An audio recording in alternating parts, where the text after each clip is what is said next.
Bonjour à tous, j'espère que vous allez bien. Je vous retrouve aujourd'hui avec une vidéo. On va se faire un maquillage et j'avais envie de retravailler encore une fois la palette de Natasha Denona, la Retro Glam. Je vous ai fait pas mal de tutoriels avec cette palette. On a fait des tutoriels où on a utilisé les teintes qui sont un petit peu vertes. On a fait des tutoriels avec les teintes roses. On a mélangé un petit peu tout. Mais j'avais envie de vous faire un tutoriel uniquement avec les teintes neutres de la palette. Et vous verrez que le résultat est déjà très joli. Mais en plus, cela donne l'impression que ce maquillage a été fait avec la palette Glam de Natasha Denona, qui est quand même ma palette préférée. Pour ce tutoriel, on va faire un tutoriel complet. Aujourd'hui, j'avais envie. Et au niveau des pinceaux, je vais me servir de mes pinceaux Freyara, de ce kit qui est le kit 30 pinceaux. Donc pareil, c'est un kit qui est pas cher. Vous avez tous les liens au niveau de ma barre d'infos. J'aime beaucoup ces pinceaux. C'est vrai que moi je les ai, ils sont rangés comme ça en fait dans une pochette qui ressemble un petit peu à un livre. Et il y a absolument tout. Il y a des pinceaux pour le teint, il y a des pinceaux pour les yeux. Tout ce qui est nécessaire pour ce maquillage. Et comme ils sont quand même plutôt pas mal, on va les utiliser également. Pour cette vidéo, vous retrouverez bien entendu la totalité des liens des produits et des pinceaux au niveau de la barre d'infos. J'espère en tout cas que ça vous plaira. Vous allez voir, on va faire quelque chose de neutre, mais on va faire quelque chose qui va être assez joli, très passe-partout et très très lumineux. Pour la vidéo, on commence de suite. Pour le fond de teint, je vais utiliser le Luminous Silk d'Armani et je vais prendre un pinceau F05 qui est un pinceau fond de teint. Donc moi, mon fond de teint est en teinte numéro 5. C'est un fond de teint que j'aime assez, ça n'est pas une couvrance totale, mais par contre, je trouve que ça fait vraiment un très très joli teint. Je n'hésite pas à tapoter un petit peu après avoir appliqué. Donc ce pinceau, même si en fait il est plat au bout, c'est vrai qu'il a quand même une certaine souplesse. Il est extrêmement doux. C'est vrai que j'aime beaucoup appliquer le fond de teint avec celui-ci. Voilà du coup pour le résultat. Donc oui, il y a encore quelques imperfections, mais il y a quand même une nette amélioration au niveau du teint. Et on va pouvoir continuer à améliorer le teint avec l'anti-cerne. L'anti-cerne, je vais rester chez Armani. Le mien est en teinte 3,5. Je vais en profiter pour en mettre un petit peu au niveau de ma paupière. Pour l'appliquer, je vais me servir de mon pinceau langue de chat. Ça, c'est vraiment mon pinceau préféré de la marque. Je trouve qu'il est génial. Pratique. Il n'absorbe pas trop le produit, donc ça permet quand même de bien travailler l'anti-cerne. Voilà du coup le résultat. Donc ça n'est pas une couvrance totale, mais par contre, c'est vrai que le fond de teint et l'anti-cerne font que vous avez un teint qui est quand même nettement amélioré, assez corrigé. Vous gardez un fini assez naturel qui garde de la lumière. Ça, c'est quelque chose que j'aime assez. Pour la poudre, je vais passer au pinceau poudre. Celui-ci, c'est le F02. Et la poudre, je vais travailler avec ma poudre Born This Way. Ça fait un petit moment que je ne l'ai pas utilisée. C'est une poudre que j'aime beaucoup parce que je trouve qu'elle lisse assez bien. Elle permet également de flouter. Donc, je vais légèrement en passer également au niveau de mon dessous d'œil. J'en mets également un petit peu au niveau du front, en insistant bien sur la zone T. Alors, je vais juste vérifier de ne pas avoir de plis au niveau de ma paupière et je vais très très légèrement balayer, mais vraiment avec un minimum de poudre. Pour mes sourcils, je vais me servir du Give Me Brow Volumizing Pencil. Ça va me permettre de rapidement les recrayonner. Et pour les fixer, je vais me servir du Fluff Up Brow Wax. J'aime assez ce produit. J'aime beaucoup ce produit, ça permet aux sourcils de vraiment rester en place toute la journée. J'aime beaucoup la sensation lorsque vous passez le doigt sur vos sourcils, vous avez l'impression que c'est tout doux et c'est ça, qu'il y a vraiment une petite couche de cire qui les protège. C'est une sensation assez agréable. On finira le teint plus tard, on va commencer avec la palette. Pour commencer, tout d'abord, je vais prendre la teinte Lucie et vous verrez que c'est une teinte qui paraît un petit peu grège au niveau de la palette Natasha Denona. Mais par contre, lorsque vous l'appliquez sur votre paupière, c'est une couleur qui a tendance à aller un petit peu vers le gris, donc qui est quand même extrêmement jolie. Mais la couleur au niveau de la paupière est quand même quelque peu différente que celle que vous avez dans la palette. Donc, cette couleur, je vais la déposer au niveau de mon pli paupière, légèrement au-dessus de mon niveau de mon pli paupière. Et je la dégrade.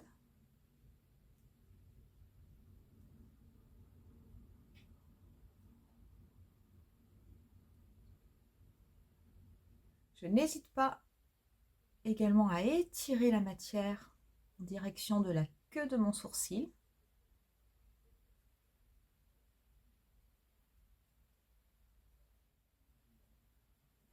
Je prends ensuite un autre pinceau estompeur et la teinte Feuille qui est légèrement plus foncée.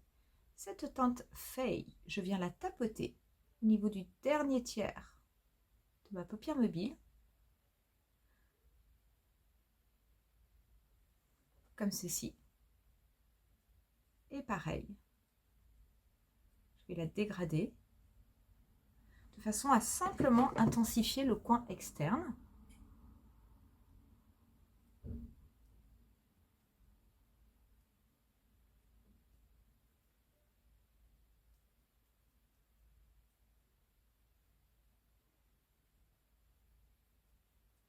Je n'hésite pas, avec ceux qui me restent sur le pinceau, à dégrader au niveau de mon pli paupière, simplement pour ombrer un peu plus cette partie. Et cela reste très léger.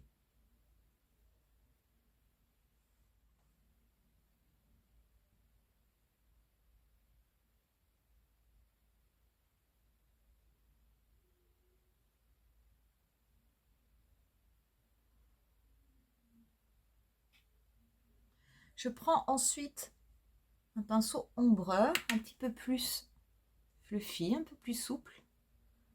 Je vais me servir de ce pinceau pour bien dégrader la couleur au niveau de mon pli paupière, pour être sûr qu'il y en ait bien de façon uniforme. Et je reprends mon petit pinceau du début avec un tout petit peu de teinte Lucie. Et je dégrade, je fonds les deux couleurs entre elles, je dégrade bien mon pli paupière.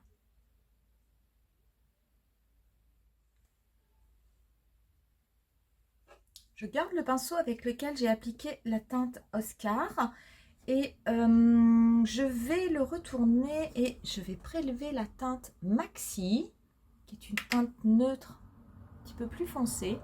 Cette teinte Maxi, je ne vais pas en appliquer beaucoup. Je vais en appliquer sur le dernier tiers de ma paupière mobile en tapotant.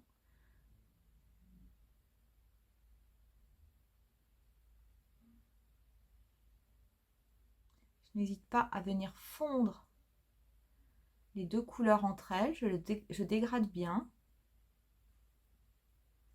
Je reprends mon pinceau avec lequel j'avais appliqué la teinte Feuille. Je vais mélanger Feuille et Lucie.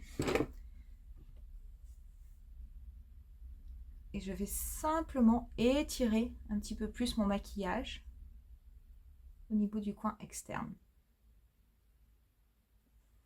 Je vais prendre ensuite un pinceau un petit peu plus précis et la teinte Butter, qui est la teinte la plus claire de la palette. Vous pouvez bien entendu l'appliquer au doigt. Bon, moi je vais l'appliquer avec un pinceau, mais il n'y a absolument pas d'obligation. Cette teinte Butter, je vais l'appliquer au niveau de ma paupière mobile, par-dessus la teinte Oscar, de façon à apporter un petit peu plus de lumière. Je vais également en mettre un tout petit peu au niveau de mon coin interne.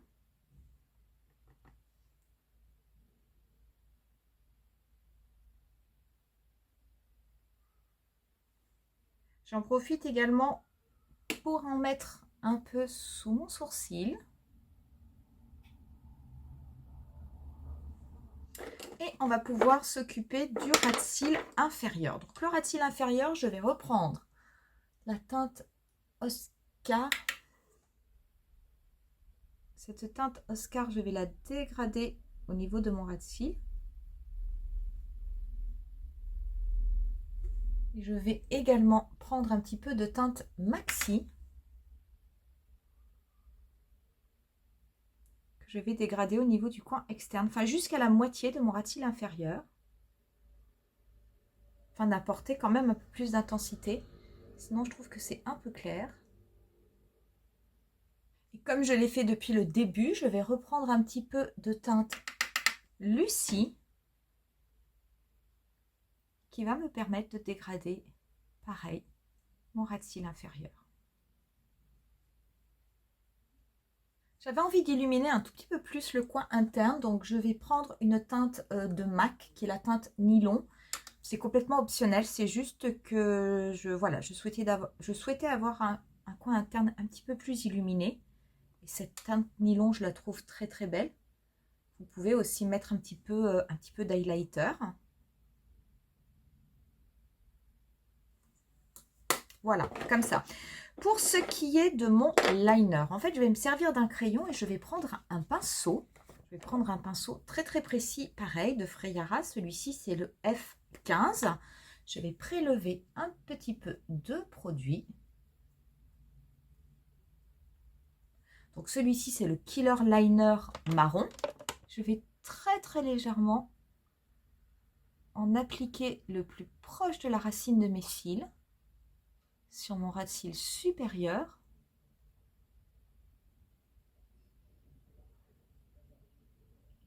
Et je vais aller à peu près jusqu'à la moitié. Je vais m'arrêter là. Je ne vais pas faire la totalité de mon ras de cils. Simplement pour apporter un petit peu plus de dimension, un petit peu plus de profondeur, d'intensité.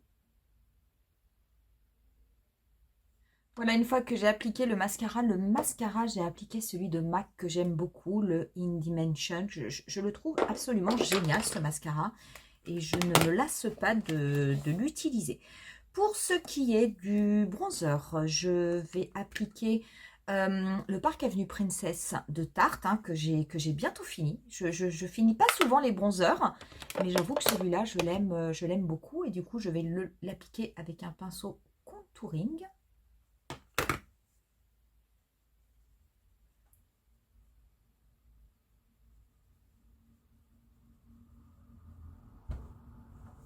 C'est pas pratique avec les grands anneaux. Je vais faire tout le contour de mon visage. Je vais en mettre juste au niveau du coin du front. Je ne vais pas en mettre sur la totalité du front. Puis je vais éviter d'en mettre sur les cheveux aussi. Et pour le blush, eh ben, je vais me servir de la palette My Dream Cheek Trio parce que je trouve que cette palette, d'abord je l'aime beaucoup. Je me surprends à énormément l'utiliser. Et je pense en plus qu'avec ce type de maquillage, ça ira très très bien. Donc j'ai pris en fait un buffer brush. Celui-ci, c'est le F03. Ça devrait aller. Donc je vais bien travailler mon blush. Ça n'est pas gênant de le travailler par-dessus une poudre. C'est vraiment ça que j'adore dans ce produit. Je vais également appliquer un petit peu de glow. Alors ça, le glow en général, j'en mets très très peu. Pas souvent, c'est vrai. Mais je vais quand même le faire. Donc je vais l'appliquer au pinceau, le glow. Je vais simplement tapoter par-dessus. J'en mets quand même pas beaucoup parce que l'effet est intense. Je vais en mettre un tout petit peu au niveau de l'arête de mon nez, le bout du nez. Et par-dessus, je vais appliquer l'highlighter que je vais tapoter. C'est vrai que ça donne quand même tout de suite beaucoup d'effets. Également un petit peu au niveau du nez.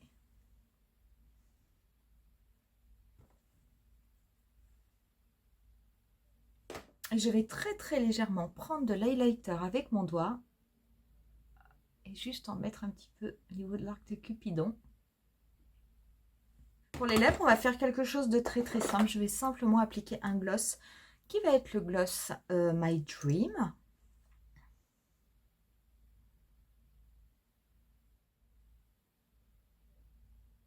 Et on en aura terminé avec ce look. Voilà ce que cela donne. Quand je fais des looks comme ça, j'avoue que ça peut paraître peut-être un petit peu étonnant, mais lorsque je suis dans les teintes neutres sur la rétro glam, eh ben, j'adore la rétro glam. Par contre, quand je mixe un petit peu les verts, les roses, les neutres, alors oui, je trouve ça joli, mais beaucoup moins que lorsque je suis dans les neutres. Ce qui est un petit peu paradoxal, hein, puisque ma mini palette préférée, c'est la mini rétro, qui comporte du rose, qui comporte du gris un petit peu vert. Même si cette palette est très belle, j'avoue que je préfère quand même, et de loin, la mini rétro à cette rétro glam. Ce maquillage, bien entendu, si vous avez la palette glam de Natasha Denona, c'est quelque chose que vous pourrez tout à fait refaire, puisque là, on a quand même utilisé les teintes neutres, mais qui sont des teintes froide, donc vous aurez peut-être une légère différence parce que c'est vrai que la glam est un petit peu plus dans des tons de beige et pas trop dans des tons de grège comme on peut avoir ici, mais très honnêtement, je veux dire, le résultat sera quand même extrêmement proche. J'aime beaucoup ce type de maquillage, j'aime beaucoup la façon dont les fards se mélangent entre eux. Je trouve que même si on est sur des teintes qui dans la palette paraissent toujours à peu près de la même intensité, bah finalement on a un résultat sur les yeux qui reste quand même lumineux et qui reste très intéressant et qui est complètement passe-partout. Ça fait travailler et pourtant vous avez vu, ça n'est pas très difficile à faire. J'espère que ce tutoriel vous aura plu, cette petite palette rétro glam. Je vais la laisser aller se reposer au moins pour les vidéos. D'ailleurs, à ce sujet, quelquefois dans les commentaires, vous me demandez, vous me dites, mais comment ça se fait? Je t'ai vu utiliser ce produit, mais maintenant tu ne l'utilises plus. Sachez qu'au niveau des vidéos, j'essaye de varier. Alors, au niveau des produits, de façon à ce que ce soit, on va dire, un petit peu moins redondant pour vous. C'est vrai que sur les palettes, j'aime en général vous faire plusieurs tutoriels pour que vous puissiez voir un petit peu l'étendue de la palette et vous faire une idée pour savoir si vous avez envie de l'acheter ou non. Les palettes coûtent quand même cher. Je trouve que quelquefois, faire un seul tutoriel, c'est peut-être pas beaucoup. Mais c'est vrai qu'après, lorsque j'ai fini de faire mes tutoriels, vous les revoyez rarement dans mes autres vidéos. Ça ne veut pas dire que je les utilise pas, je les utilise, mais pour mon maquillage quotidien et pas forcément pour les maquillages que je vais filmer. Donc non, rassurez-vous, ces palettes, et entre autres celle-ci, c'est quelque chose que j'utilise quand même encore très régulièrement. N'hésitez pas à me mettre un petit pouce si jamais vous avez aimé cette vidéo. N'hésitez pas également à vous abonner à ma chaîne si vous en avez envie et si vous souhaitez me soutenir. Mettez-moi en commentaire si jamais cette palette rétro glam, est-ce que vous la travaillez toujours, si jamais vous l'avez? Et si oui, quelles sont éventuellement les couleurs que vous préférez au niveau de cette palette? Est-ce que c'est sur les verts, les roses, les neutres? Je vous laisse moi avec quelques photos du look final. Je vous dis rendez-vous à très bientôt pour une nouvelle vidéo. Bye!